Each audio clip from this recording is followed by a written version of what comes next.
Assalamu alaikum. I hope so you're doing fine. I'm Dr. Muhammad Ali Rabbani and I'm going to discuss with you the meiosis. Now, what are the different steps, what happens, how the variations are created, and how the genetic material is halved. So, chromosome number are reduced. So, all of these things we are going to discuss. This is a part of a lecture on the cell cycle. Up till now, we have discussed the primordial germ cells, their division, their origin, their location, uh, cell cycle, the different parts, the mitosis, the different steps, and now we are moving on to the meiosis. By the way, this is a series lecture in the series of lecture on general embryology. Will do follow us, do explore our page to see the other videos. So meiosis, this is the division that is dedicated for gametes, and it reduces the chromosome number, and interface is similar to that of meiosis, where you have a cell that have G1, then S phase where it duplicates the genetic material, and in G2 it prepares for meiosis, my apologies. So it is more or less similar. There is no basically differences in the pre-meiosis or interface. So now it has two divisions, meiosis 1 and meiosis 2. For meiosis, both divisions successively will have to occur. There will be one interface and two meiosis 1 and meiosis 2 without interface. So there will be no interface here and without interface. So you will start with a cell that is entering the meiosis is the primary gamete. You will have primary oocyte or primary spermatocyte. This will go through meiosis 1, and after meiosis 1, here it is labeled, this is a picture from Langman's embryology. Here it is labeled at first maturation division. It will lead to reduction in chromosome number from 46 to 23. That is why it is called reduction division. And now the next cycle divide, and this daughter cell created is called secondary oocyte or secondary spermatocyte, and it divides further by the second division to form ovum or mature oocyte or mature sperm or spermatid. So I know this, I'm just giving you the overview. Let us dive a little deeper into that, how all of this occur. So the pre-meiotic events are the same, and in the G1, here you can see you have a pair of homologous chromosome. You have two, and where n is equal to 1. In this particular picture it is non-duplicated, and when the S phase occurs, this has become duplicated. So you have 2n and chromosomes, 4 chromosomes or 2 pairs, and you have them duplicated. So now it is entering into the prophase. Prophase is a pretty complex and contains a large number of extra steps as compared to the mitosis, and it consists of further 5 stages: leptotene, zygotene, pachytene, diploid dikinesis. So what happens? Some things that outside the DNA, outside the chromosome, all of the other things are the same. You will have the same condensation of the chromosome, um, same visualization and prominence of the diploid chromosomes. You will have the same nuclear membrane disappearance. You will have the same uh, centrioles going to the opposite ends. Mitotic spindle will start to form. All of these things will be similar, but the DNA, how the chromosome behave will be different. So what are the difference? In the leptotene stage, this is the phase in which the members of the homologous chromosome, uh, they are not working independently as in was the mitosis. In the mitosis, one member had no bearing on the other members on how the other was behaving, but in the meiosis what is happening is they are working together. After they condense, they pair with one another, they come together with one another, so much so that their gene loci uh, come to the approximation. So if you have eye color here, so eye color on the opposite chromosome will come near one another. There is very weak bonding, not a very strong complex now, but they at least they are coming. As you can see, centromeres are there, their ends are meeting, so they are at least pairing with one another. Weak junctions are being formed.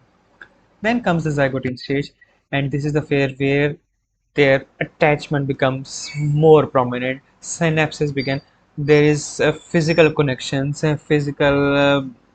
junctions formed between them. These form called the synaptonemal complexes. Again, the exact detail of this is to be discussed in histology, but this complex is formed. Next goes the Pectin form. Pectin stage, the genetic material it's crossed over. Now, let me at this point let me pause and discuss why this is important and how the homologous members are different from one another.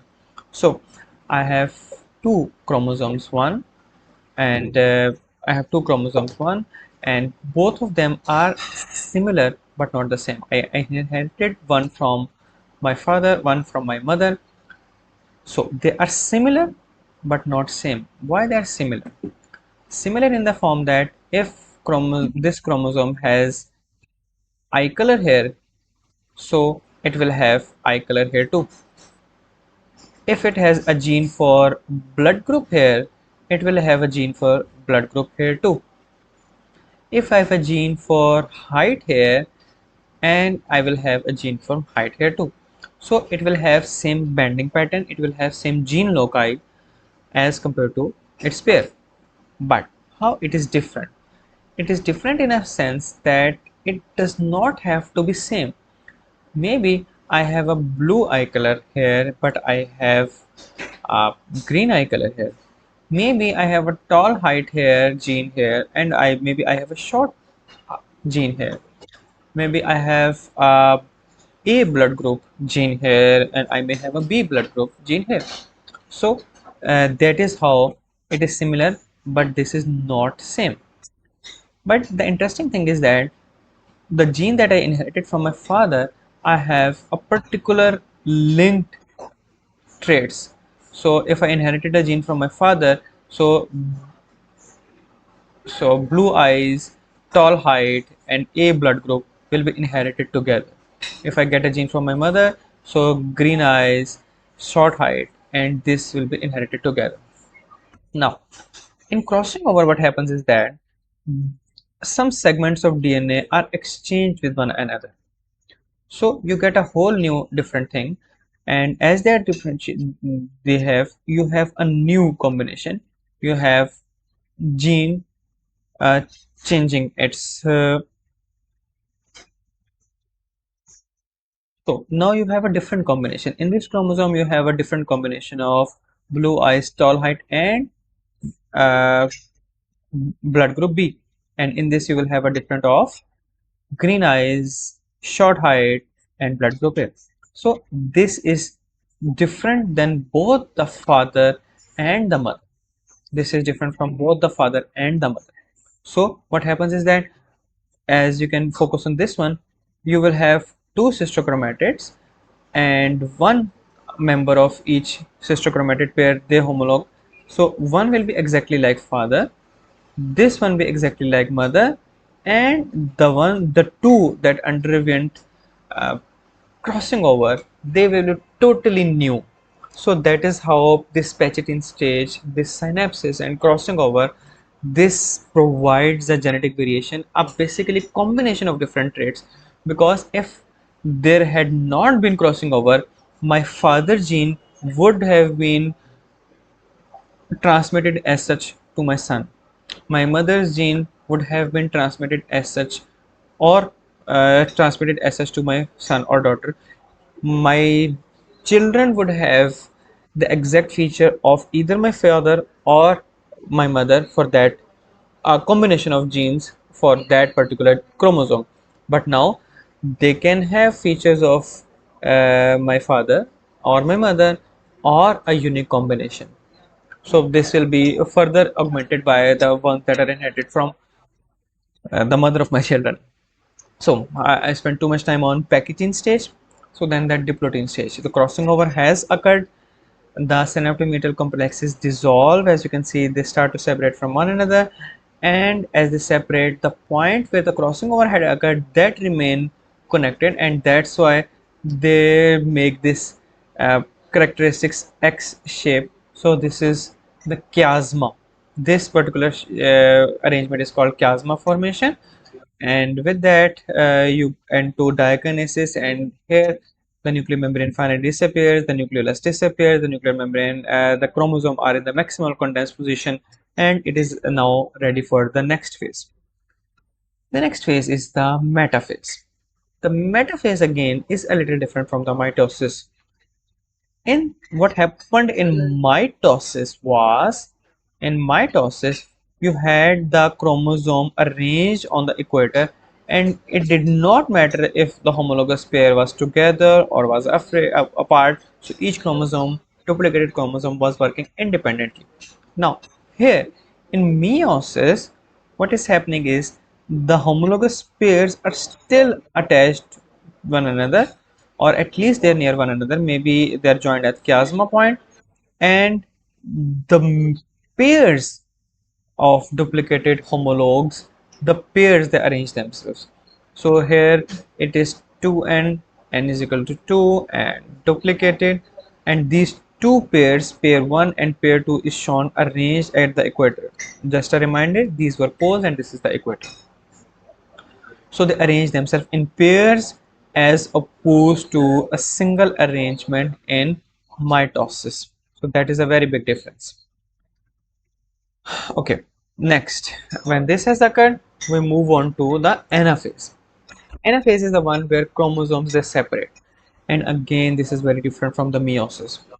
In the meiosis, you had separation at the point of centromeres, and the sister chromatid they separated from one another. In meiosis, the members, the pairs of homologous chromosomes are there, and the pairs get separated still intact duplicated form. So you will, this cell will inherit duplicated half. So here you had 2n, n is equal to 2 and duplicated, and when they are separated from this point, you get this cell. So you have now, you have n. They are not in form of pair, but still duplicated. So it is still n, it is haploid, and n is equal to 2 still, but n, it is haploid and it is duplicated. So you have the chromosome number reduced from diploid to haploid in anaphase. That is why meiosis 1 is called reduction division. That is why it is called reduction division. Then comes the telophase. It is not very much different. It is the reverse of prophase, where the chromosome starts to open up. They reverse the process of condensation. Cell membrane comes back, nucleolus comes back, and mitotic spindle it disappears, and you get the daughter cell. And then cytokinesis occur, and the cells separate. And that's a different debate. In males, cytokinesis is incomplete. In females, in ovum, the cytokinesis is complete. That brings us to meiosis 2. Now we started with one parent cell, we got to two daughter cells. These are the secondary gametocytes. In case of male, secondary spermatocytes; in case of female, secondary oocytes. And now it immediately goes into the meiosis 2. There is no intervening S phase, even there is no interphase. So it is ready and it jumps into the next phase. The next phase is very much similar to that of mitosis. You will have again condensation in the prophase, prophase 2 it will be called. In the metaphase, it will be exactly like mitosis. It is arranged in the equator. There are no homologues arrangement. So this was haploid and this was duplicated. We started here. So in anaphase, metaphase, it arranges on the equator. In anaphase, it divides just like the mitosis between the two sister chromatids. So as we go on there, you get again haploid, and it becomes non-duplicated. As you can see, from going from meiosis to the number of chromosome or chromosome number does not change. And telophase, it's again the same cell. It opens up, cell membrane, nucleolus, centrosome disappears, and we have cells. And then there is cellular differentiation. This will becomes the ovum, and this changes its shape to make the sperms, mature sperms. Again, I will discuss it in the subsequent lectures. So at the end of the meiosis, we had genetic variation. So we had genetic variation through crossing over and through random assortment. So what was crossing over? Uh, as you saw that the homologous chromosomes were similar but not the same, and the sister chromatids were exactly similar and same. So you had a combination of yellow and purple, but you have combination, but uh, capital A, small a is shown.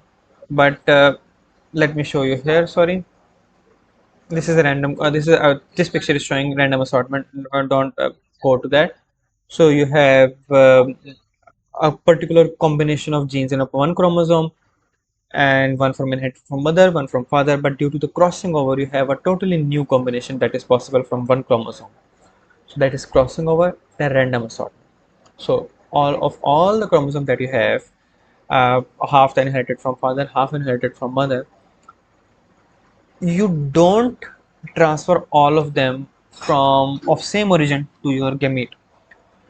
It does not occur that all of the father inherited chromosome will go to the sperm 1 and all the mother inherited will go to sperm 2. For each pair of chromosome, this there is a random toss. For chromosome 1, one combination may go chromosome 1, the father one may go to sperm 1, chromosome 2, the mother one may go to, and the similar coin toss will be for all the cells. So this brings us to the this picture again, meiosis overview. The cell that started the meiosis, it from primordium germ cells, for all the multiplication it occurred through mitosis, and ultimately it leads to the formation of this primary gametocyte, primary oocyte, or primary spermatocyte. This was diploid and this was duplicated after interphase. So these cells contain 46 double structured chromosomes. This is a picture from Langman's Embryology. Then it goes through meiosis 1, also called first maturation division, also called reduction division. So it went to meiosis 1, and the cell that is formed in the response to that is the secondary spermatocyte or secondary oocyte. And this is a haploid and non-duplicated. And so the chromosome number is reduced. So that is why this particular division is also called reduction division. And last, it enters the secondary one, goes to divides to form the mature oocyte or mature sperm or spermatid, and this is the second meiotic division or second maturation division. Or this leads to the chromosome numbers remains the same, but it moves from double structured to single structured chromosome. You get n non-duplicated chromosomes.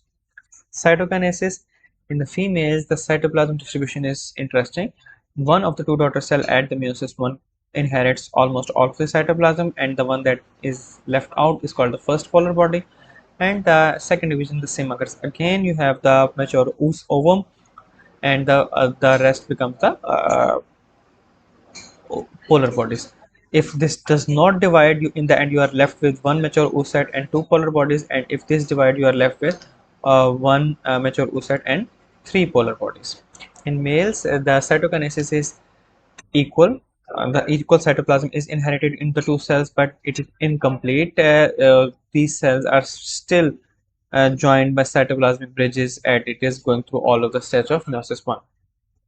That brings us to the end of meiosis. I will, before closing my lecture, I will discuss the mitosis and meiosis comparison. See the next video for that. Thank you so much.